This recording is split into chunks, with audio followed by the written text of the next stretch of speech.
Butch and Bob Show. World famous Butch and Bob Show here on WIFO 105.5 FM in Jesup. Good morning, Bob. Good morning. When you went outside this morning, did you have flashbacks of Pittsburgh, Pennsylvania for your first 14 years of your life? No, I had flashbacks of the snow we got about whenever we got it. I can't remember. I still have those pictures on my phone. What was it, 2018? 2018, yeah. 2018, that was snow. This is ice. This is ice. This is ice. That was snow. This is ice. Yeah, the biggest problem was, I got as long as you get the key in your pocket, the door opens. That didn't work, so I had to open up the key and open my door with the key because it just wouldn't work otherwise. So luckily, You didn't pull on the handle? I did pull on the handle. It was frozen. It was frozen. You couldn't do it. So how'd you get it open if it was frozen? I got a key. You got a key? The key. I'm saying it just didn't work as it normally works. Okay. Then I had to get all the ice off my windshield. Oh, that took a while. It took me a long time to get off my windshield. I couldn't get my windshield wipers to. No, mine wouldn't move until I got all the ice out of the way. That's crazy. So that took about 10, 15 minutes. But once I got that done, then it was not too bad getting here because there wasn't hardly anybody on the road. So no, hardly anybody out there, man. And most people were heeding that warning by the governor that if you don't have to be on the road, don't be on the road. So right. But it'd be interesting to see what kind of decision they make about school. If they were planning on going back to school tomorrow. That was the original. Well, that's going to be interesting to see if they do tomorrow because it's be only going to get about 35 for a day, and then it'll melt down some. Right, but then tonight it's getting down to 19 degrees, so it's going to be. And that's the slick. problem. It's going to be. It's going to be slick as ice because it is going to be ice. Right. They're saying the conditions could be worse tomorrow than they are today. As far as that's the thing, got to be wary of tomorrow. Because. Like I said, the temperature is going to dip down below 20 degrees tonight, so everything's going to freeze again. So it is interesting, but luckily not a lot of people on the road. But say Kenny Papa called this morning. There's a big accident out there by the JC Fairgrounds and entrance of the mill. There's a truck that's got everything blocked right now. Yeah, I'm not sure if that's still there or not. If you have any road conditions down there that you'd like for us to pass along to our listeners, text them in to us at 912-427-3711. Be our reporters out there on the road because we did get that word from the Sheriff's Department that a tractor trailer truck had jackknifed there on 84 in front of JC Landing. And it'll be not JC Fairgrounds and JC Fairgrounds there across from the mill. So we'll be interested to see if that's still there or whatever. But I'm looking at the, you can go to 511GA, and it shows you the accidents and the events going on all over the place. And they're all up and down 95. I mean, I could only drive 20 to 25 miles an hour coming in this morning. Through my neighborhood and down Spring Grove Road, it was 20 miles an hour, all the way up until 341. And when I got on Highway 341 to go up to Joy Williamson Road, I could get all the way up to 25 miles an hour. There was a few tracks in there that people had been down, but not a whole bunch. There was, just maybe one through my neighborhood that I saw. And then I got on Joy Williamson. I did not see a vehicle the entire time I was on Joy Williamson. Got into Hurricanes, and Ron and Ellen were there, but their regular crew there, their breakfast crew was not there this morning, but Ron and Ellen was there, so I got my coffee and some things, and then came on into the station here. But as the governor says, Brian Kemp says, if you don't have to be on the road, don't do it because there are accidents happening all over the state because of these road conditions. Just rough out there. Now, your vehicle's a front-wheel drive, and so that, front-wheel drive vehicles do a lot better in ice and snow than rear-wheel drive. I got a pick-em-up truck. I did fill up yesterday with gas to put a lot of weight on my rear end. I filled it up completely all the way up, just heavy. topped it off, so I'd have all that weight on my rear end. And still, the tire spun a little bit, and then the positive track would kick in, so just be careful, if you're out there. And remember, it's going to take you at least twice as long to get somewhere as it normally does. And the key is, as you mentioned, drive slow. Don't drive slow. Slow. Yeah, you don't want to lose control of your vehicle. You might even want turtles to pass you. You want to drive slow. And I was watching something the other day about driving in the ice and snow and stuff like that. You want to drive slow, no sudden movements. Just think about when you walk on ice. It's one little step in front of the other. No, you don't start fast. You don't stop fast. You don't make any sudden left or right. You walk, and it's the same way in a vehicle. You want to move slowly. Drive slow. If you start skidding a little bit, just let your foot off the gas. Don't hit that brake, because next thing you know, you're going to be going everywhere. Let your foot off the gas, and then slowly hit the brake if you need to. It's hard to brake on ice, and if you're out of control, and just very, very close. You're in slow motion. Just in slow motion as you go along there, as vehicles and ice do not mix very well. Good news is I had power this morning. That was good. Yeah, you had power. TV's still working. Electricity's still working. So dripped my pipes. It's all good. So yeah, had them dripping here. The radio station had it dripping at the house. Charged everything up last night. Charged my phone up. Charged my laptop up. Filled up my tank of gas. Had the make sure my pets were. They got really good dog houses. I got 3 dogs outside, and made sure that they were okay. They were doing fine when I went out this morning to leave. They were ready to get their morning doggy biscuit this morning. They were all bouncing around to get that. But it's 27 degrees right now, and it's going to get down to 19 tonight, Bob. It's been a while since we've been down to the teens, and so all this wet stuff out here, all this ice is going to be just slick as I don't know what and come tomorrow.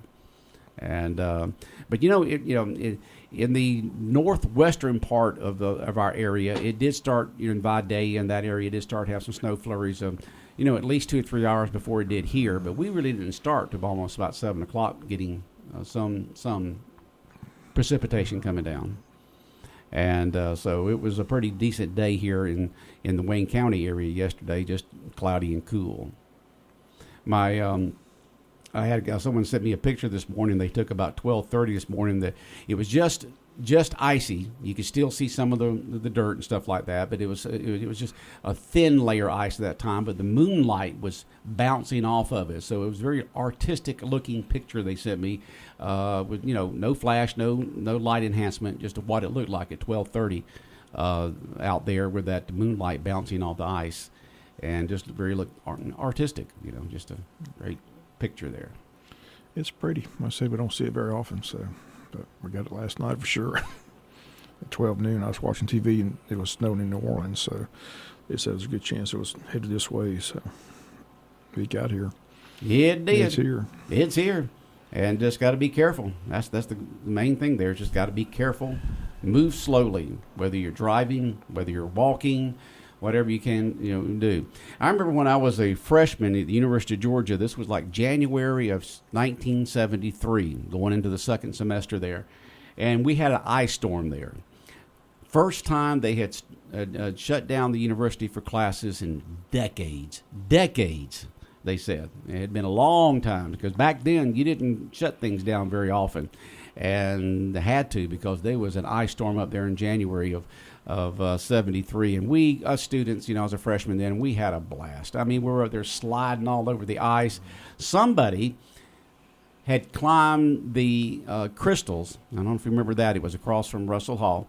Somebody in Brumby Hall, and the crystals had a big silver globe on top of it for some reason on a pole that was stuck up. Okay, somebody had climbed off that thing, got that thing down, broke it in half, and was inside of it, sliding down the hills, and that half of a big crystal, a big silver ball down there. People were doing all kinds of stuff, because in Athens you're either going uphill or downhill, and so a lot of folks were just having a great time up there. Students were just going bonkers all over the place. We got a day off from school, and then just got there, just slipping, sliding on the ice everywhere. And it was this morning when I was walking to my truck, there was places where my boots would go down into the ice all the way down to the ground, but there was other areas that I walked where it barely made an indention. So that was really some packed ice right there, both here and at Hurricanes but so you don't know whether it's going to be the soft ice or it's going to be the packed ice, where if you walk on it, you just barely make an indention. If you move over a few feet, your feet's going all the way down to the ground. And so we're not used to it down here.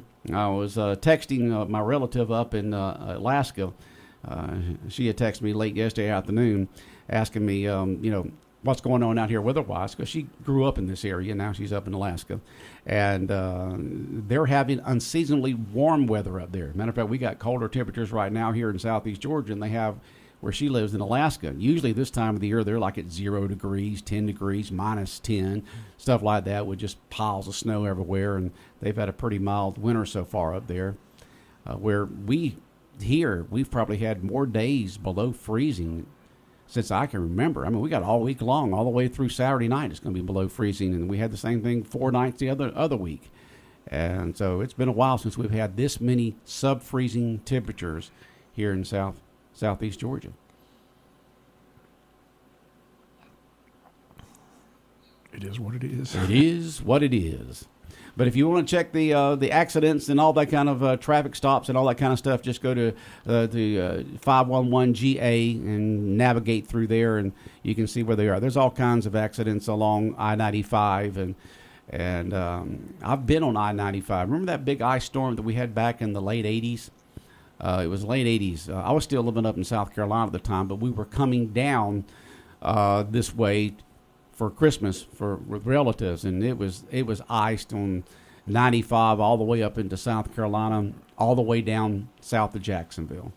And people were slowly moving along I-95, but you had these nuts that would get into the emergency lane and just be flying by, just where most you had the 2 to 3 lanes just slowly moving along, doing what you're supposed to be doing, and but some of them were going on that emergency lane saying, you bunch of Southerners, we're Yankees, we're used to this, have those snow tires and all that kind of stuff. I don't know. You don't expect that, so we didn't think it'd have them on.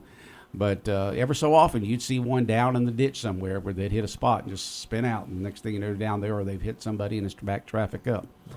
But that's the last time I remember this. That was some packed ice then. That was a lot of ice back there in the late 80s. And so I don't know who's all open today, who's all closed, whatever the case may be. When it comes to businesses or organizations, you would think that that most people are going to be closed today. And I'm sure there's going to be a lot of businesses that are going to do you may have the bosses in. It's just like when I went to Hurricanes this morning, Ron and Ellen were there. No one else was, but they were there. And it'd be that way of business around here. So if you go anywhere, always check with them to see if they are open, if that particular business is open. Most extracurricular activities and all that kind of stuff, they've been canceled, right, Bob? All the schools are closed. I mean, all the sports activities are closed, so I don't know about anything else. I said, haven't heard from anybody. I said, got to close and just let us know. We'll get it on there. Yeah, just all you got to do is just text us if you want folks to know that you're open or closed, or if whatever thing has been canceled and moved to another date. You can text us that information. Text us that information at 912-427-3711. Just text it to us at 912-427-3711. And if you see any road condition or accident out there or anything like that, road traffic where things are backed up for any reason, text us that information, and we will pass that along to our listeners also. Just text it in at 912-427-3711. Like I said, the press release got out yesterday. The schools are supposed to be resuming tomorrow, but I don't see that happening. So, yesterday was fine, but right. Tomorrow, I don't think tomorrow is going to be okay. It doesn't look that way. Right now it doesn't. I'd be surprised if they got. That'd be a lot of melting today of the ice. And it could happen. It's getting all the way up to, heat wave with 35 degrees, but it's going to get back down to 19. So all that wetness out there is just going to freeze right back over tonight. How bad? I don't know. I'm sure that the school system is checking with Donnie Ray, Emergency Management Agency Director, checking with the road department to see what they think, getting all that advice and make the best decision for the school system. Curious if they continue that jury selection down there at Glenn County Courthouse. Wonder how that weather's affected. They can't do that today. You've already had their boss, the governor, say no one get out on the road today unless you positively just have to. Can you see making jurors come in and having to go in this ice and getting in accidents on the way to the courthouse? I mean, that would be a bigger news than the trial itself. Yeah, they told us to come in. Yeah, but I can't see that happening. I'm curious. Like I said, they're all subpoenaed to be there, so be interested if they have it or not. So. Well, when you got the governor stay off the underway. road, I think you better follow the word of the boss there. Just because he's the ball doesn't mean they listen to him. A lot of people don't listen to their boss. I hear that. Yeah. So it'll be interesting to see if I would think they would say that would be put on delay it a day. Right. Delay it a day. Yeah. That got underway yesterday. They said they got 500 potential jurors. I think they got through 50 yesterday. They individually bring them in because they filled out those questionnaires and they ask them about, a lot of people already made up their minds, so a lot of people are dismissed. So it's going to take about a week, maybe a week and a half to pick that jury. Yeah, it's interesting to hear some of them say it's just a witch hunt, and then we got other ones saying, I think that she's guilty before you even see any or hearing any evidence or whatever the case may be. And some people, like that one person they talked about there, one person, or you talked about there, is that they had an opinion because of past dealings with DAs up north. And so, sometimes people get opinions based on their past experiences. And then you got other folks who have kept up with everything going around, and they think another way. So it just varies, and so you got to go through that, and that's the way picking any jury. You got to go through all that and pick those 12 plus the alternates. How many alternates are they? 2, 3?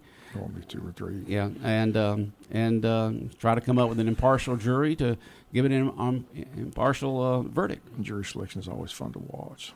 I still remember the elderly lady. She didn't know anything about the case.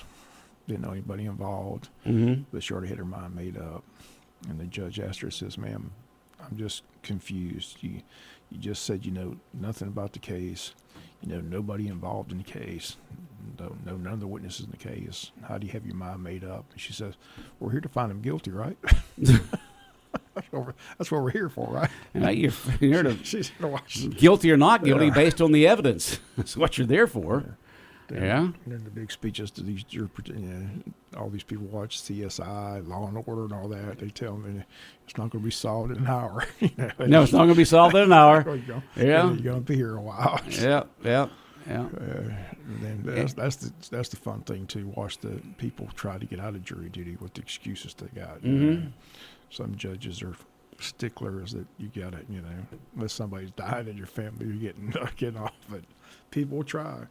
I got a vacation planned, Judge. I don't think I'll be here. I've heard all kinds. I'm sure you've heard all kinds. There's all excuses. Watching jury selections is entertainment. Yeah, it's more entertainment than the trial sometimes. The answers these people come up with. And there's some people who feel that if you got arrested, that you're guilty. And that's not the way it is. That's the reason why we have, the grand jury who passes along in the DA's office, go ahead and brings it to trial, and you go through a trial because people are found guilty and not guilty every single day here in America, based on the evidence. But listening to attorneys throughout the years, jury selection is very important. They feel like they can, you need good jurors on that jury, and people they feel or be willing to listen to their side of the case. So I tell people all the time, it's like two people telling a story, and sometimes whoever tells a better story wins. Yeah, and then to get 12 jurors who all agree. Yeah, nowadays, that's a difficult thing to do there. Very difficult. It's real difficult. You got to get all 12 of them to agree that they're either guilty or not guilty. But OJ case just threw everything out of whack. It's just a lot of people saying they need to find a way where it's not unanimous anymore because it's hard to get 12 people to agree on anything anymore. So, but that's the system. But that's the system, right? Yeah, that's the system. You would rather let somebody guilty go than you would put an innocent person in prison. That's just the way our society is getting. And so you want to be very careful there on what you do. Lately, I've seen a lot of hung juries. Yeah, the hung juries, they just have to retrial, don't they? Man, they have to make that decision. Sometimes they retry, sometimes they don't. Right. Sometimes it depends on what the vote was too. They always find out where the jury stands. So the judge always goes in there and asks them, and they always do that too. So it's an interesting process. But like I said, watching jury selection sometimes more entertaining than the trial. Okay. Hear a lot of interesting stories. I love how people try to get out of jury. I'm sure they do. You're making a big time commitment there. Plus, some people just don't want to make decisions on somebody else's life, so they're trying to do their best to get out of that, or they just They don't want to make that time commitment. And they're saying, both sides are saying, they told Judge Turner, he asked them how long they expect this trial to last. They're saying close to 2.5 weeks. So that's a big commitment if you get selected that jury. Yeah, and they don't sequester jurors anymore. You don't see that very much. Yeah. You're supposed to stay away from all media, not talk it over with family or friends or anything like that, and just show back up the next day. They just don't sequester jurors like they used to. I guess again, It's it's expensive. expensive. Yeah, it's But expensive. those are the good old days. They when they had Oh, the good old jurors. days, Bob, when they sequestered jurors. Yeah. I remember there was a guy on there who was a diehard sports fan, so the bailiffs would make sure they'd get the Atlanta Journal or the paper and cut out the sports section and let them bleed the sport because you're not allowed to See the rest of it. Just the sports. Yeah, just the sports. But Doc Thompson and Regina Brown, they take care of those jurors back in the days when they were sequestered. That one guy was like, I gotta know what's going on. I gotta know. I gotta know what's going on with my Braves. It was during baseball season. He was a diehard Braves fan. He said, I got to know. So I got to know. I gotta know. They said, we'll bring the article to you every morning. So they took care of him. But they don't do that anymore. They don't sequester jurors anymore. They let them go home. So that's always dangerous too, because now there's so much out there on social media they can, But you can't let them have electronics or smartphone or nothing. They give those instructions. Don't listen to the Don't do media. this. Don't do that. Watch this. They get all those instructions. But do you think the people really do that if they're that's able what to? I'm saying. I don't know. That's what I don't. That's I said that's why the old days sequestering was probably better. Because you're not allowed to talk to anybody. I mean, these people that are married, it's hard not to go home and talk to your spouse like, there. What's going on? I can't, so I don't know. Interesting process there, but they're saying 2.5 weeks for that trial. It's going to be, I didn't realize that's a lot of witnesses, that's a lot isn't of it? witnesses. That's a lot of witnesses in this case, yeah. It's going to be interesting to see what happens with it. It really is. So we'll keep people updated on what's happening with it. The jury selection, they say, is going to take about a week, and then after that, about 2.5 week a trial.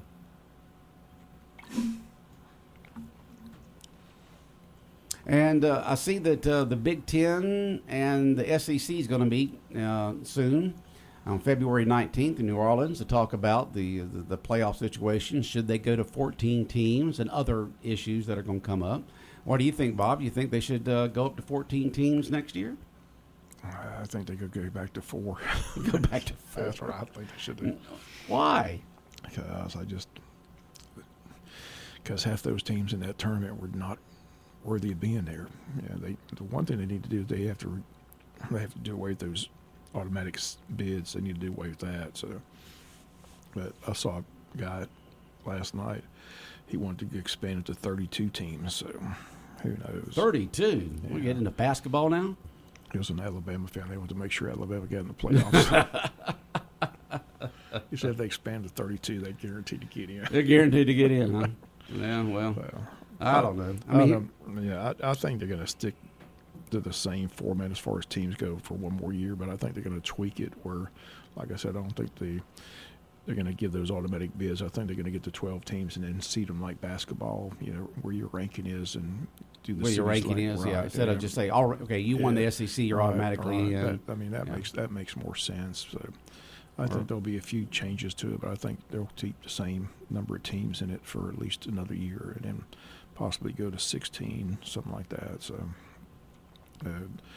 I don't know how many more games you're going to play, though. I mean, that's the thing about it. They just got through playing, and usually they're through playing by New Year's weekend. And now you're into the third week into February. Tip your cap to Ohio State, but they went through 4 tough games. They whipped up on Tennessee, but then they played Oregon, and they played Texas, and they played Notre Dame. So those are 4 tough ball games after a long regular season. So it's a lot of football to be played. Yeah. But it's all about TV. It's all about revenue. It's about the money. About money. Always about the money. You expand this to make more money. Yeah. But one thing the NIL and the transfer portal has done, they talked about it yesterday, it's really even the playing field. Georgia used to have third-string linebackers that would stay at Georgia because if they played a half a quarter, we're going to go to the NFL. But now there's too much money involved, so you can't. There's no depth on these teams. Kirby was talking about that yesterday. You can't really stockpile. You can't be 2-3 deep like the old days, like Nick Saban. Right, Georgia, just pack them, stack them deep, huh? Because they're gone. They're getting offered to go somewhere else. So that's the problem. There's no depth. You lose a couple of starters, and your whole season could go up in smoke. So right. But that's what the NIL and transfer has done. That's why you see these teams lower the SEC becoming very competitive. Vanderbilt was competitive this year. South Carolina had a good year. So it's going to be interesting to see how it all plays out next year, because more and more teams are able to go out there, and if they got enough money, they can get a good football team and have a chance to compete. So the days of Alabama and Georgia being able to have all the talent, those days are gone with the NIL. Still can't believe that, they had the list yesterday. Carson Beck's getting supposedly $3 million, $4 million, whatever they're offering in Miami. They had a list of all the NFL quarterbacks that are starters in the NFL. There's like 10 or 12 that he's making more money than they are. That's still hard to believe. Grab your head around. Isn't that something? That's the reason why Beck didn't go to the NFL. He made a ton of money down there in Miami. And he's with his girlfriend. Jaden Daniels has his team in the NFC Championship game making $675,000 a year, rookie quarterback. But Carson Beck's going to play one more year in college and make $3 million. That's a head scratcher. But that's where we're at in the NIL and transfer portal and all that. So, but Kirby was, you can see the frustration because, like I said, he's talking about a whole roster every year. You don't know who's going to be here. Carson Beck going to Miami is still kind of a head scratcher. Where's the loyalty? There's no loyalty.